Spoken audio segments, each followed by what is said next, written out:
And we are live. What's going on, YouTube Live? Sorry for the technical difficulties. It is your boy, Billy Rowe. Today is Wednesday. I'd like to welcome you to the first row. And if it is Wednesday, you should know what that means. It's time for the Wednesday word. That is Wednesday word. Jumping straight into it. Tonight's topic is don't force it.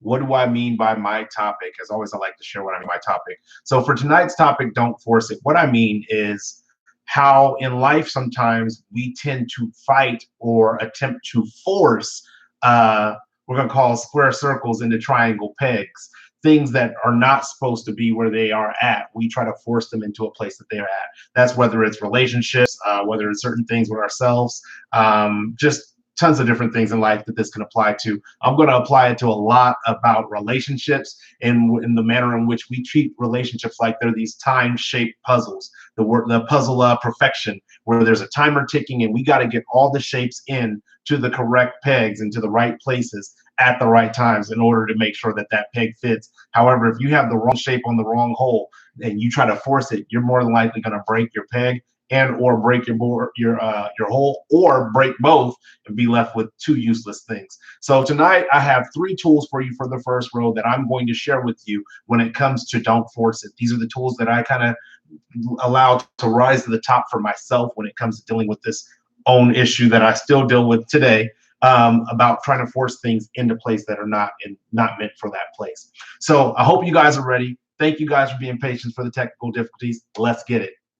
Tool number 1, when it comes to don't force it, is realize it does not fit for a reason. I think often what happens is when something doesn't fit, we go to force it to fit, we don't even contemplate or think about why it's not fitting or the reason it does not fit. And so what I started thinking about was like a scenario where if I have 100 keys, 100 house keys that are all similar in shape, but only one key works for the lock of the door that I have in my apartment. And in these keys, it would be very crazy of me to think that if I picked up one key, my odds are 1 in 100. If I picked up one key and put that key into the lock, that because it didn't turn, there must be something wrong with the lock, or because it didn't turn, I must not have put the key in the right position, and that the key that I picked up is the right key. It would be a little unreasonable to think that. And so in thinking of these hundreds of keys, or this 100 keys that I have, and the one key that I'm trying to find, which is the right key, there's a couple things that come when you start to realize that it's not fitting for a reason. The reason can be simple. Again, it could be just the wrong key. Out of 100 keys, you got 100 opportunities to get 99 opportunities to get the wrong key. But it could just be that maybe I didn't put the key in properly. If I tried to put the key in upside down, it wouldn't even go into the lock. So trying to force it into the lock is not going to get the key to go into the lock. So turning it the proper way, that may be the reason why it's not fitting. And we might need to reposition things in order for them to fit in the place that they need to fit. However, if you still find yourself trying to force that key in and you have the key in the proper position, if you still see yourself trying to force that person into your life and that person already came in within the proper position, you might find that it's simply the wrong key. And so then it's about, now that you know the reason that it may not fit, about developing a strategy to get the right key, to get the right people in your life. And so I can't just take that key that didn't fit and throw it back in the pile of 100 and say, oh, I'll remember that key that I used it and I won't pick it up again. No, the odds are is I'm going to pick up the wrong key, the same wrong key, multiple times if I throw them back in that pile. So I set them off to the side in their own pile. However, there's other things we can do to make sure that we're finding the right key. One of the things that we can do is say, maybe get a description of the key. So if I have a bunch of keys and there's Kwikset, there's Lowe's, there's Home Depot, all these different keys that I have, and I say, okay, well, I'm looking for a Lowe's key.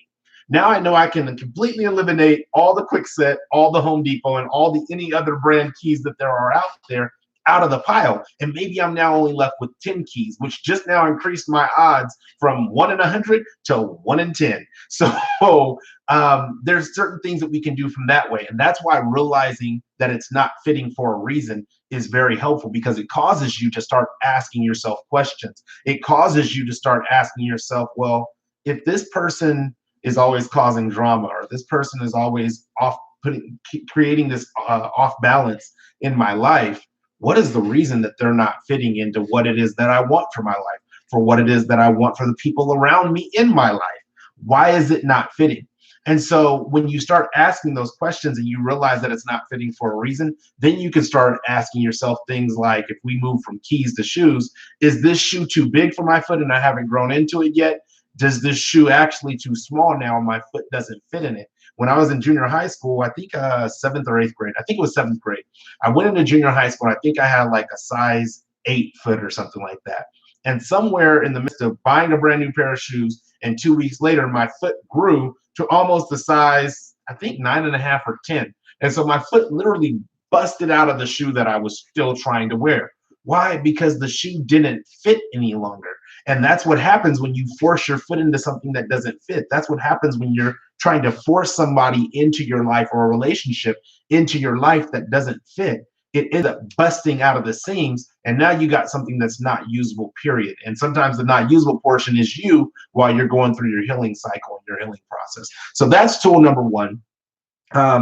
Also, there's a couple other things, I'm sorry, that you might realize the reason why it's not fitting. If going back to the keys, you might also realize that it's not fitting because of the fact that it could be that somebody changed the locks. So what key used to work may not work any longer, and somebody's changed the lock. And so now you're finding that your key that you found that fit doesn't fit any longer. And that's okay. That may mean you either need to get a new set to that lock, or you might need to get a whole new door and go and get new keys as well.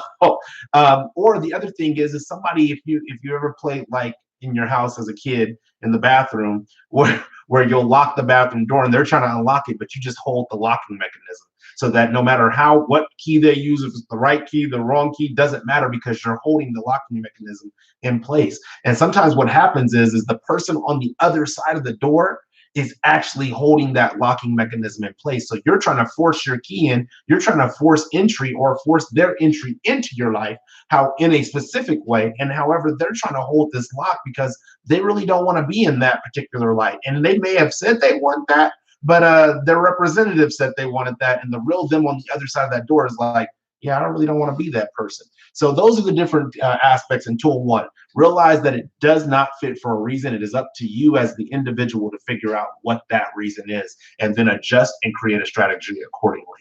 The tool number two, really quick before I do tool number two, Damian Rowe, Big Brother Almighty, self-preservation nugget.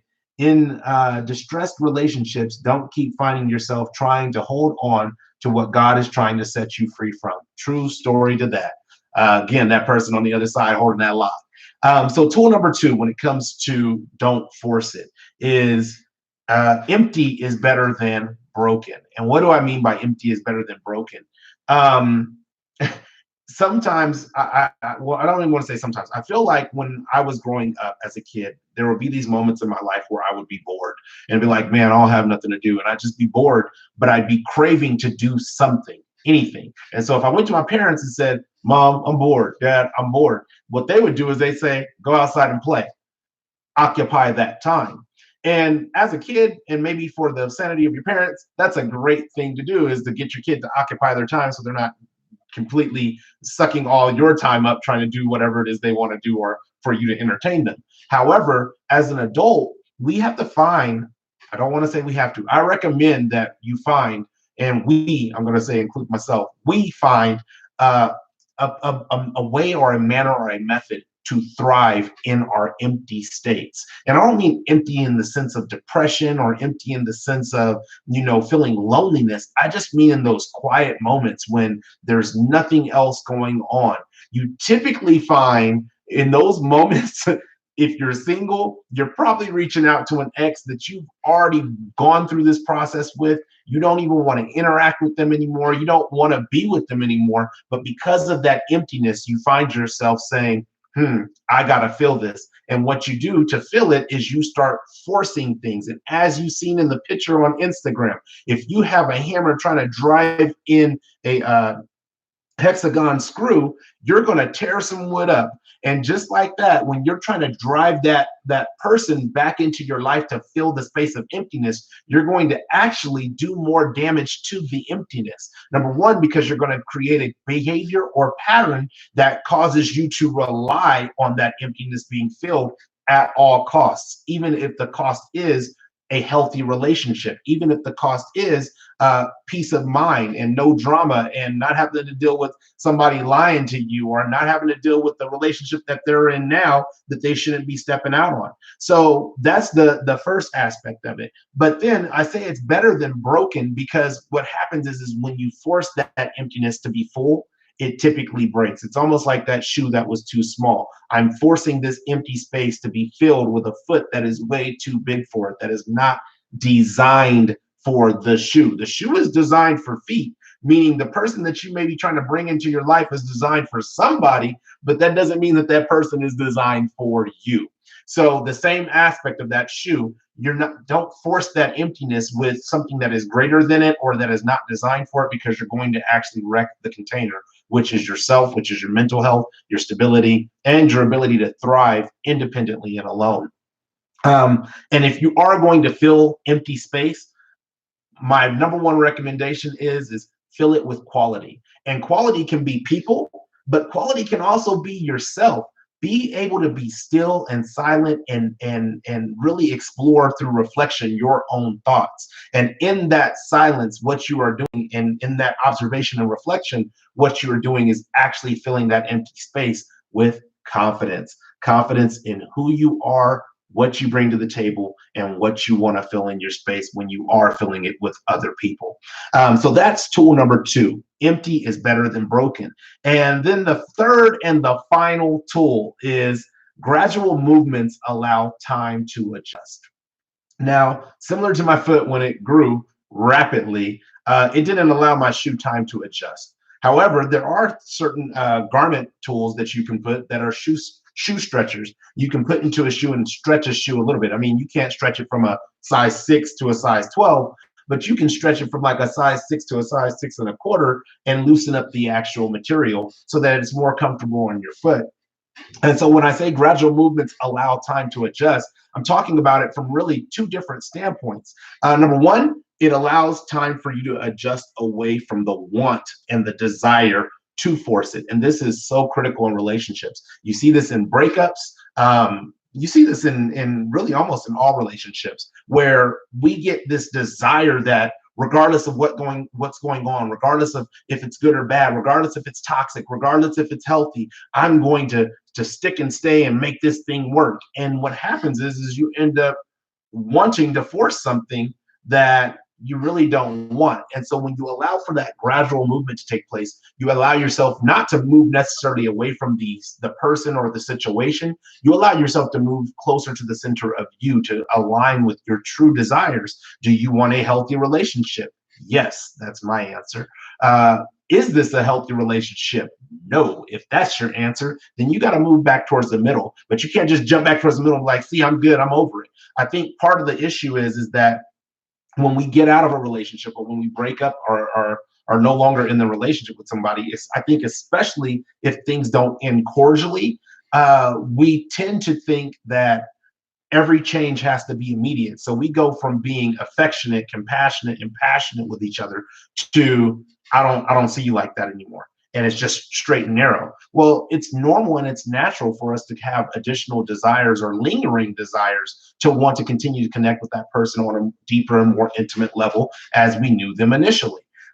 So really that gradual movement, what it is it's giving yourself grace and patience to be able to move back to the center to get to what you really want, instead of trying to force something that you're just familiar with or you're comfortable with. So the other aspect of that, with the gradual movement, is it also works in reverse. If you have a shape that does not typically a shape that does not go into the hole that you're trying to fit it in, you can actually gradually adjust that hole so that the shape can fit. But if you start forcing it, what you're going to do is you're going to expend too much energy in the beginning. We're not going to give examples of that. You're going to expend too much energy in the beginning, and because you've spent so much energy in the beginning, in the forefront, you're going to find yourself either exhausted in the middle and the end, or you're going to find yourself expending that energy and breaking the shape that you're trying to fit in. So it also works from the perspective of slowly adjusting so that you can fit the types of relationships and the types of people that you want into your life, the types of anything that you want into your life. This is something that I had to experience moving from a position. I mean, I can look at my Facebook timeline from like 2009, the types of things I was talking about, the types of word and grammar structure that I used, to 2019. That was a gradual process of saying, you know, I need to upskill the way that I communicate. I need to upskill the way that I interact with people. I need to upskill in the depth of the types of relationships that I'm building. That was a gradual adjustment in order to achieve something that I genuinely wanted. However, I only found that genuine desire of what I wanted in that empty space, and saying, do I want a bunch of people around me who just see me as the party barbecue guy, or do I want a lot of quality around me of people who are striving for the same types of growth that I'm striving for? And though they may not fit right now, at least I know through gradually adjusting my shape and them gradually just adjusting their shape, not because I want them to, but because they want themselves to. Now I know that eventually, over time, that gradual movement will allow time for both of us to adjust to fit and not have to force. So those are the three tools that I came up with in regards to don't force it. Again, I'm going to go over them really quickly. Tool number one is realize it does not fit for a reason. Be willing to ask why it doesn't fit so that you can actually adjust accordingly. Tool number two is empty is better than broken. Be willing to learn how to thrive in the empty space. You don't have to fill everything all the time, 24/7. I remember there was a time TV used to go off, and now it's on 24/7. You don't have to fill your time 24/7. Fill the empty spaces when necessary or when you truly desire to, but make sure that you're also thriving in those empty spaces. And then tool number three is gradual movements allow time to adjust. If we're not in such a hurry, we can better identify the things that are not designed for us or that are designed for us, but we're just not ready for it yet. So those are the three tools that I came up with. I hope you guys have enjoyed those three tools. As always with the Wednesday Word, I like to share a personal story of my own that got me thinking more in depth about this subject. And it was interesting because as soon as I said, don't force it, I immediately thought of the story that I wanted to share in regards to not forcing it. And so for me, this story is about me attempting to force a relationship that was not designed to be a relationship that I was supposed to be in. And because of me attempting to force this relationship, I basically inevitably lost myself. So I got married at a very young age. And the first time I was married, it was like, okay, I want this marriage to work. I mean, my parents, they got divorced when I was 16. I was like, I don't want to go through a divorce. I want this to be like this, the beginning and the end, alpha and omega.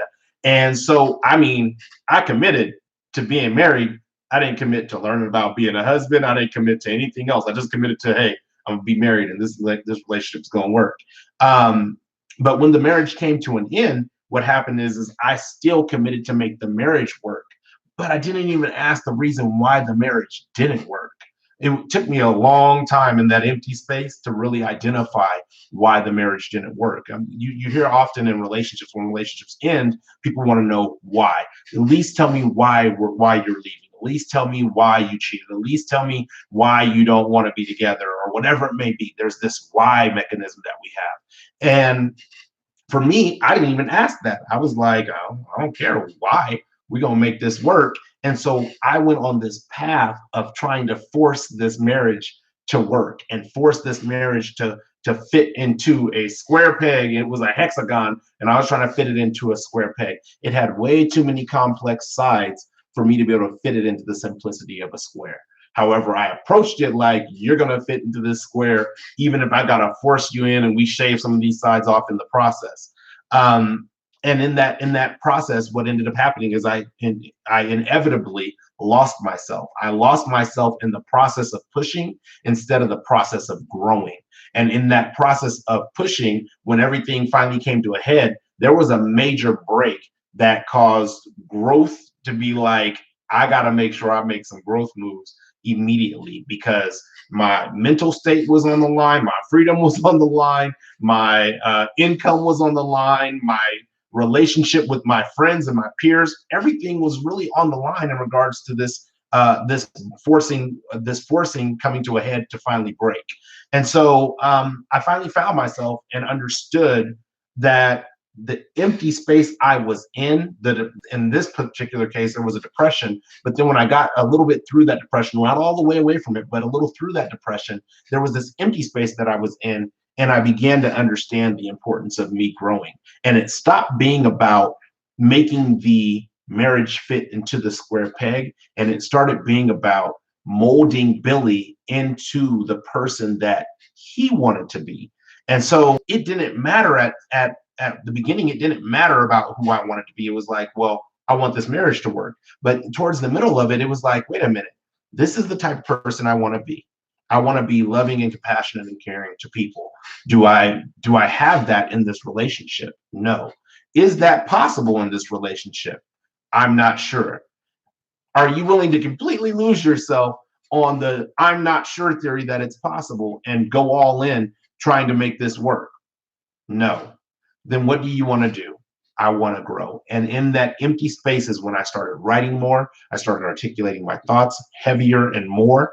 I started like reaching out to a couple of friends. One of my really good friends, Michael Quinn, he definitely was a key player in that moment of that emptiness. And he wasn't a person who I brought in to just simply fill the empty space. He was somebody who was always speaking life into me. So he was somebody who encouraged me and motivated me to get through that empty space. And then lastly, but not least, even though I found that peace in that empty space, it was still a gradual approach, because even though I decided I wanted to be a better person and I wanted to grow, and this relationship wasn't healthy for me, it did not immediately sedate or immediately stop the desire to attempt to make the marriage work, which was my original goal. I'm a very competitive person. So when I set out for a goal, it's hard for me to say, hey, look, let that one go. It's really difficult for me to do that. So just because I said, okay, I want to grow and I want to be a better person and I need to do these things for me, it didn't mean that the things that I was thinking, the desires that I had, whether it was to see, interact, be with, or be a family, all those different things, it didn't mean that those immediately went away. But I gradually moved from this is how the only way that I can be a family, the only way that I can be successful. I gradually moved away from that back to the center of me, of who I truly want to be. Billy, your success is your responsibility. All you got to do is focus on growing yourself, and the people who are supposed to be around you, you'll get really sharp and really astute at being able to identify them and bring them into the fold. And the people who are not healthy to be around and you don't need around you, you'll learn how to move those people out of your life. And you don't have to move them out recklessly. You don't have to move them out being rude. You just move them out of your life and keep them out of the space that they're trying to force themselves into.